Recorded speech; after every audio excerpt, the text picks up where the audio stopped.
Saúdo a todos, dizendo sejam bem-vindos ao canal no YouTube do Grupo Socorrista Maria de Nazaré.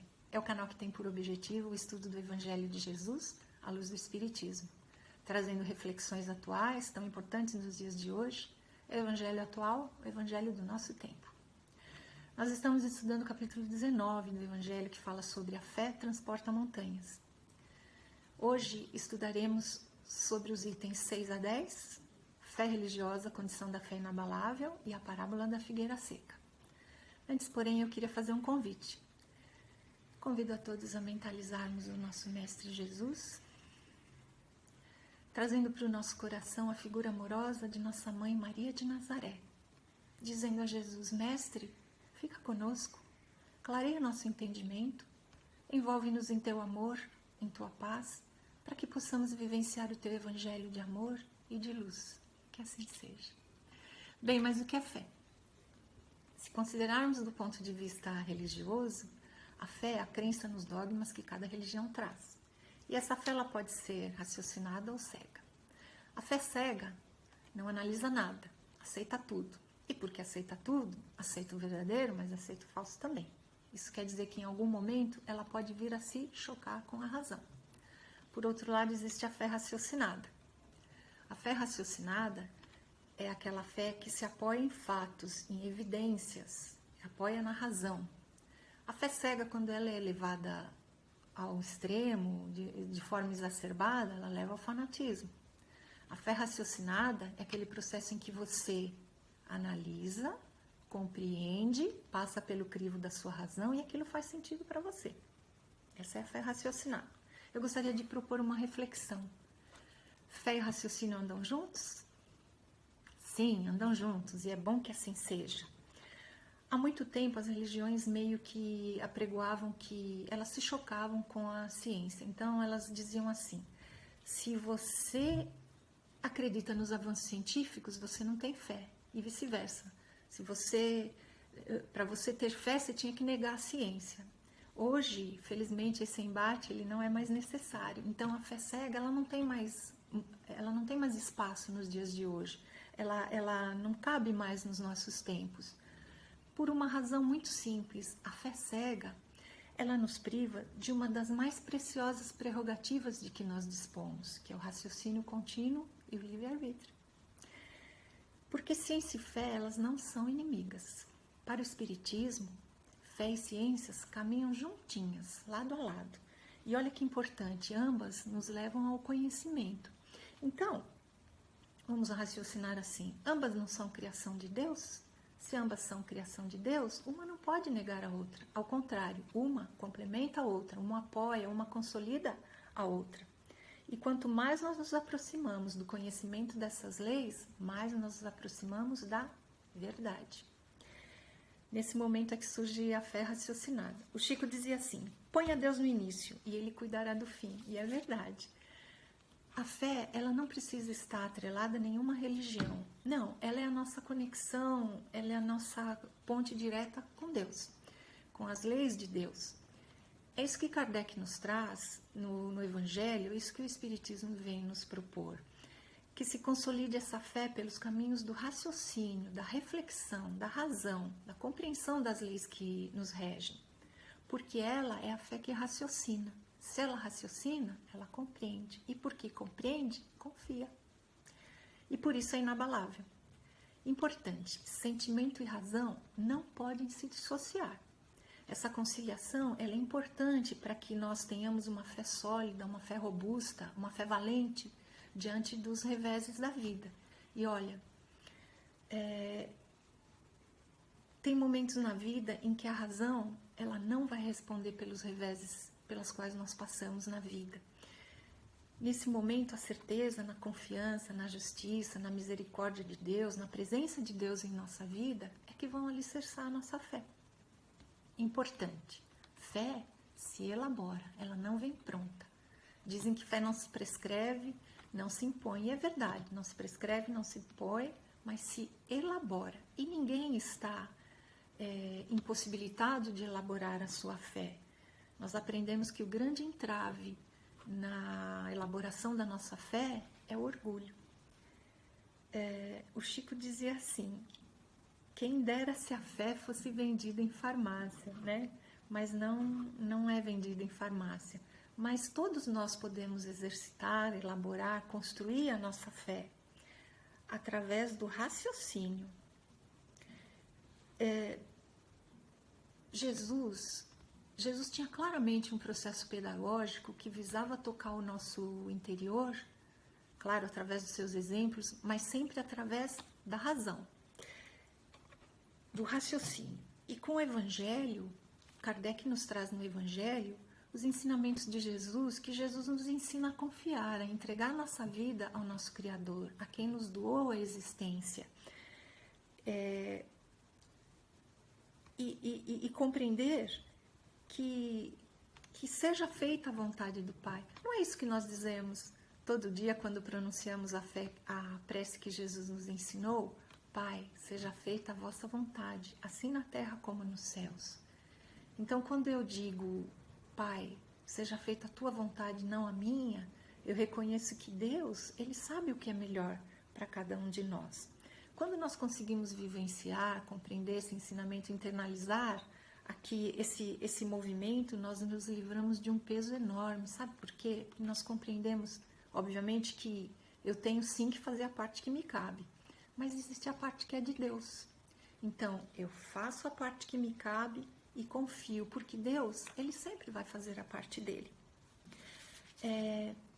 Diante dos momentos difíceis da vida, e olha que nós estamos vivendo momentos desafiadores, não é mesmo?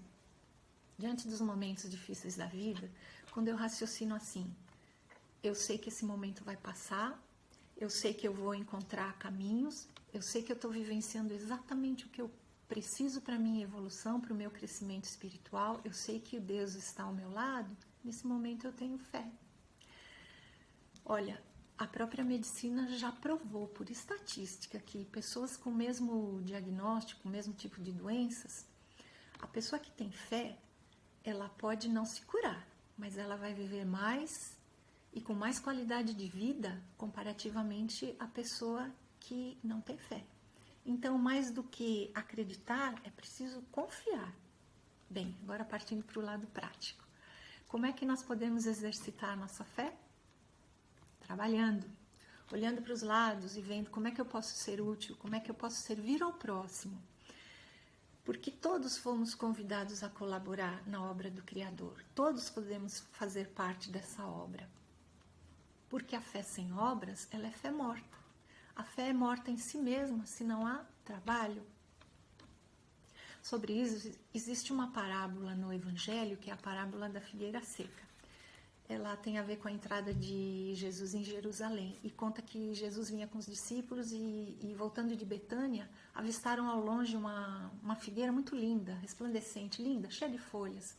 Bonita mesmo. E porque tivessem fome, se aproximaram, só que chegando lá, ela só tinha folhas, ela não tinha fruto. Então Jesus disse que ninguém coma de ti mais nenhum fruto.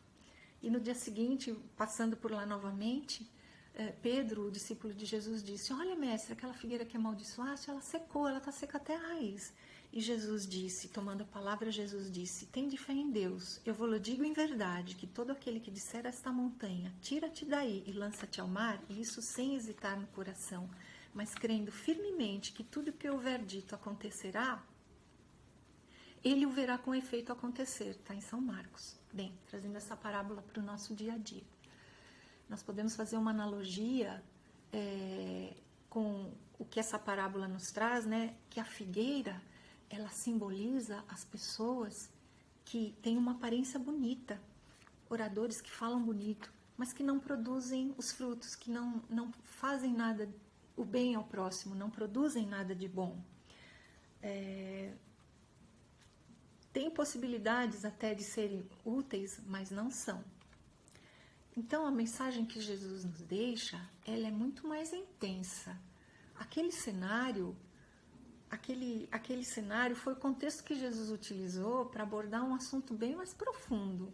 Então, assim, era menos o figo e mais a questão da aparência. Das nossas atitudes, da importância, isso que Jesus quis nos trazer, de mostrar a importância das nossas atitudes, da nossa colaboração no progresso comum, no bem geral, Jesus não disse pelos frutos o conhecereis? Então, pelas nossas atitudes é que seremos conhecidos. Ou fazendo analogia com a parábola de Jesus, são árvores que têm folhas, mas não dão frutos. Outra lição que Jesus quis mostrar diz respeito aos sistemas, às religiões, às doutrinas que não nos induzem à prática do bem, elas estão fadadas ao fracasso, elas falirão, elas cairão no vazio, elas secarão. Tem um aspecto importante também que diz respeito aos médiuns. Nós sabemos que os médiuns, eles têm um papel importante de fazer o intercâmbio com o mundo espiritual. Então, eles fazem a ponte, eles são os instrumentos para que as informações cheguem até nós. Nós vivemos um tempo de renovação social muito marcante, né? Então, os médiuns, eles são chamados a cumprir essa missão de trazer as instruções dos espíritos até nós, de trazer esse alimento que nos nutrirá espiritualmente, de forma que esse alimento ele seja abundante, que ele chegue a cada cantinho do mundo, que ele chegue para ricos e pobres, pequenos e grandes, que ele chegue em todas as classes sociais, porque todos somos chamados a colaborar na obra do Criador. Porém, há que haver no médium um cuidado, todo um foco para fazer jus à faculdade que lhe foi concedida gratuitamente, né? Porque ele tem que servir ao bem, colocando essa faculdade nunca a serviço de interesses próprios, mas sempre voltada ao bem comum, ao bem do próximo, né? Porque se ele agir contrariamente, Deus acaba por retirar essa faculdade. Deus concedeu, Deus retira, à medida em que essa faculdade não produz bons frutos. Bom, concluindo, eu gostaria de trazer para a nossa reflexão uma definição de fé. Segundo Emmanuel, ela foi extraída do livro O Consolador e foi psicografada pelo nosso querido Chico. Emmanuel diz assim: ter fé é guardar no coração a luminosa certeza em Deus, certeza que ultrapassou o âmbito da crença religiosa, fazendo o coração repousar numa energia constante da realização divina da personalidade. Conseguir a fé é alcançar as possibilidades de não mais dizer eu creio, mas afirmar eu sei, com todos os valores da razão tocados pela luz do sentimento. Essa fé não pode estagnar em nenhuma circunstância da vida e sabe trabalhar sempre, intensificando a amplitude de sua iluminação, pela dor ou pela responsabilidade, pelo esforço e pelo dever cumprido. Traduzindo a certeza na assistência de Deus, ela exprime a confiança que sabe enfrentar todas as lutas e problemas, com a luz divina do coração. E significa a humildade redentora que edifica no íntimo do espírito a disposição sincera do discípulo relativamente ao faça-se no escravo à vontade do Senhor. Então, o convite da doutrina espírita para os nossos sentimentos, para o nosso coração é: instrua-se, adquira conhecimentos, faça a parte que lhe cabe, porque Deus, Ele sempre vai fazer a parte dele. Bem, eu desejo a todos que Jesus nos acompanhe e nos abençoe. Muito obrigada.